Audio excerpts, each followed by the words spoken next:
पक्ष लगातार कह रहे हैं कि आप संविधान बदल रहे हैं। देखिए, संविधान के आर्टिकल 1 की सब सेक्शन 1 में लिखा हुआ है इंडिया और भारत। मुझे ये समझ नहीं आ रही कि अगर हम भारत कहते हैं तो भारत कहने में किसी को क्या एतराज़ है। ये मेरा भारत है, मेरा भारत महान है, और अगर भारत की प्रतिष्ठा बढ़ रही है तो इसमें किसी को क्या एतराज़ है। मुझे ये नहीं समझ आ रही कि विपक्षी दलों को भारत से क्या एतराज़ है। भारत मेरा देश है, मेरा गर्व है, मेरी प्रतिष्ठा है, और मुझे अपने भारत पे गर्व है। इसमें किसी को क्या एतराज़ है। इंडिया गठबंधन के बाद ये बड़ा फैसला नहीं, राष्ट्रपति ले रहे हैं। वो इंडिया गठबंधन है ही कुछ नहीं। वो एक शिकस्तनुमा हारा हुआ गठबंधन है। आप देख लीजिए, आने वाला वक्त बता देगा। दूध का नहीं, कैसे बदला जाएगा। किसी ने अभी बात ही नहीं की।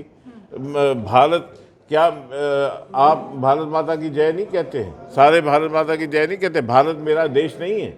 मुझे गर्व है, मैं भारतीय हूँ। इसमें G20 को आप किस तरह से देखते हैं? दिल्ली में बड़ा आयोजन किया जा रहा है, इसमें तमाम बाहर से नेता भी पहुंच रहे हैं, इसे आप किस तरह से देखते हैं? ये बताता है कि भारत आज विश्व गुरु बनने की कगार पे है, और यशस्वी प्रधानमंत्री माननीय नरेंद्र मोदी जी के नेतृत्व में जब G20 की प्रेसिडेंसी भारत में आई है तो आज सारी दुनिया के बड़े बड़े नेतागण जो हैं वो दिल्ली में पधार रहे हैं, और दिल्ली में G20 का एक समिट हो रहा है जिससे भारत की प्रतिष्ठा बढ़ी है। और पिछले 9 बरस में भारत का मान सम्मान जो है वो पूरी दुनिया में बढ़ा है, और आने वाले वक्त में 3rd लार्जेस्ट इकॉनमी बनने की कगार पे भारत खड़ा है। और आज दुनिया जो है भारत का लोहा मानती है, और यशस्वी प्रधानमंत्री माननीय नरेंद्र मोदी साहब का एक वर्ल्ड स्टेट्समैन का कद बना है, और आज अमेरिका जैसे देश जो हैं वो भी भारत की तरफ देख रहे हैं। लद्दाख हिल काउंसिल का वर्डिक्ट, कोर्ट का वर्डिक्ट जम्मू आया की है। बात कर रहे थे, आज विभिन्न मुद्दों से राणा साहब नदारद है। ये बिल्कुल स्माइल नहीं, आपके बिल्कुल चेहरे नहीं। पर मेरी क्या बात है? सुन लीजिए। जहाँ तक जम्मू का सवाल है, जम्मू के किसी भी मुद्दे पे देवेंद्र राणा कभी पीछे नहीं रहेगा। मैं जम्मू के लिए सियासत करता हूँ, मैं जम्मू के लिए सियासत कर रहा हूँ, और हमेशा जहाँ पे भी जम्मू की बात आएगी वहाँ सबसे पहले मैं खड़ा रहूँगा। ऐसा कोई मसला नहीं है कि जम्मू की बात से मैं पीछे। नेशनल कॉन्फ्रेंस के सिंबल को आप किस देखिए, तरह से स्मार्ट देखते हैं, मीटर और सरोवर प्लाजा पे पार्टी ने एक स्टैंड लिया हुआ है, वो आपको भी मालूम है। लेकिन जहाँ तक जम्मू के अस्तित्व, जम्मू की पोजीशन की बात आएगी, कभी मैं पीछे नहीं हटूंगा। जम्मू के हर मुद्दे पे, जम्मू के हर बात पे मैं हमेशा खड़ा रहा। जब मैं नेशनल कॉन्फ्रेंस में था तब भी, जब महाराज साहब की छुट्टी की बात असेंबली में हुई, जाइए असेंबली का रिकॉर्ड देख लीजिए, सारी पार्टी नेशनल कॉन्फ्रेंस की एक तरफ खड़ी रही। मैंने कहा कि लोगों के आकांक्षाओं और भावनाओं का सवाल है, महाराज साहब की छुट्टी होनी चाहिए। और महाराज साहब की छुट्टी में भाजपा ने एक बड़ा अहम रोल अदा किया, और हमने रोल अदा किया। जिस तरह जम्मू का सवाल है, जम्मू की पिठ नहीं लगन देंगे। जिस दिन जम्मू की पिठ लगेगी साढ़े होंगे, उस दिन नहीं लगी, नहीं लगी, नहीं, बिल्कुल नहीं लगी, बिल्कुल नहीं। नहीं, देखो स्मार्ट, देखो मेरी गल सुन लो, मेरी गल सुन लो।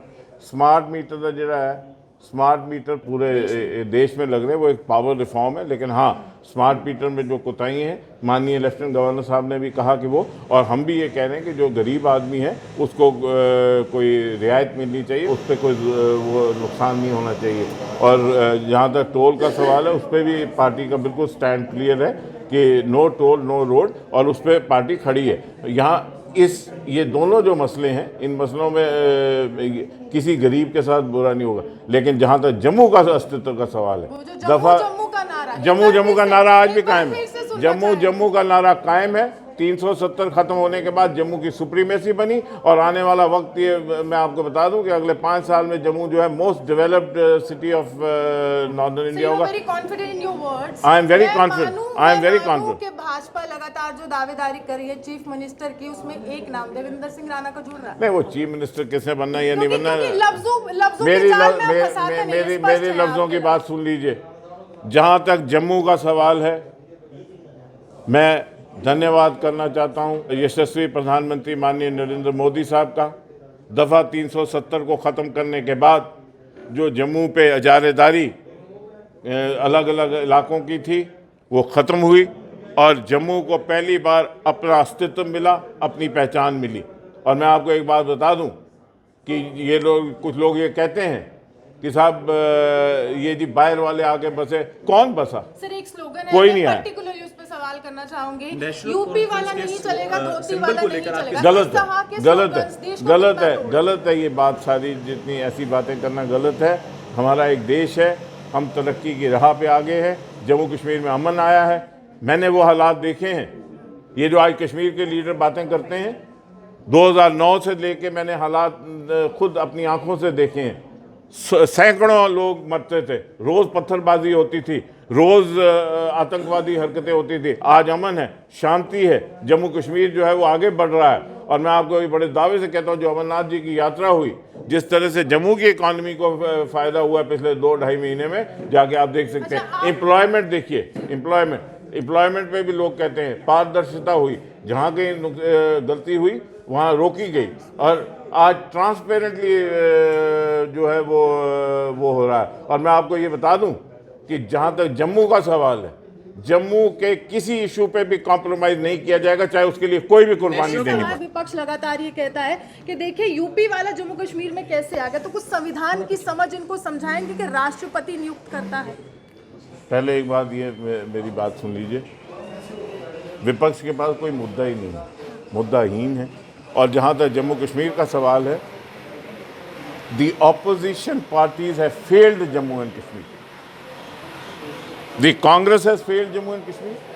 इफ व्हाट हैज हैपेंड, जो कुछ जम्मू कश्मीर में हो रहा है, उसकी अगर कोई जिम्मेवार है तो सबसे पहले जिम्मेवार कांग्रेस है।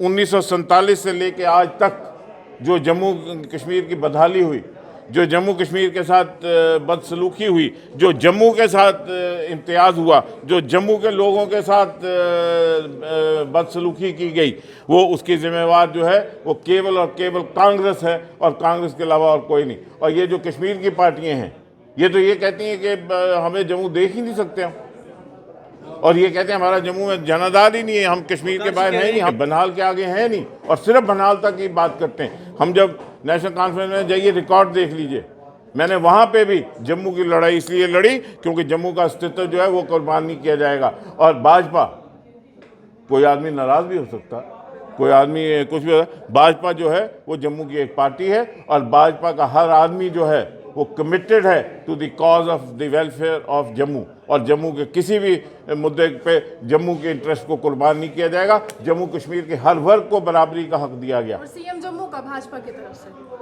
CM is not important, what is is political empowerment. Delimitation ने पॉलिटिकल एम्पावरमेंट दी है जम्मू को बराबरी का एक दर्जा दिया है। और आने वाला वक्त आपको बताएगा, आज भी जो फैसला जात जम्मू कश्मीर में हो रहे हैं, उसमें जम्मू एक बराबरी का रोल अदा कर रहा है। और आज हर आदमी जो है बराबरी का रोल अदा कर रहा है, हर वर्ग जो है बराबरी का रोल अदा कर रहा है, किसी के साथ इम्तियाज़ नहीं हो रहा। ये नहीं है कि एक सिलेक्टेड फ्यू जो है वही काम कर रहे हैं, आज हर आदमी बराबरी। मेरे साथ बहस करवाइए, क्या कहते हैं ये, क्या इन्होंने किया, क्या इन्होंने आज नहीं हुआ, क्या आज जम्मू कश्मीर में अमन नहीं आया है, क्या जम्मू कश्मीर में बदहाली और बदअमनी का सिस्टम खत्म नहीं हुआ है, ट्रांसपेरेंसी आई है, system rule of law prevail कर रहा है। हाँ, कुछ कमियां अगर होंगी वो भी भाजपा दूर करेगी, क्योंकि भाजपा ही जो सक्षम है इनको दूर करने की। 2024 में दोबारा यशस्वी प्रधानमंत्री माननीय नरेंद्र मोदी जब भारत की बागडोर संभालेंगे, अगर कोई कमियां रह गई वो भी पूरी होंगी।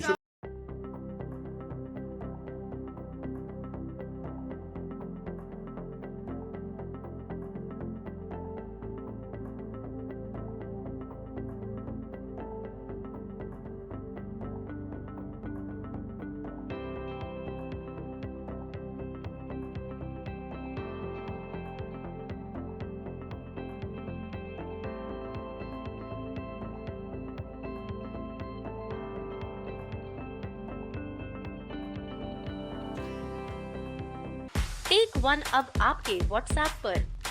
व्हाट्सएप करिए हाय 9728253663 पर।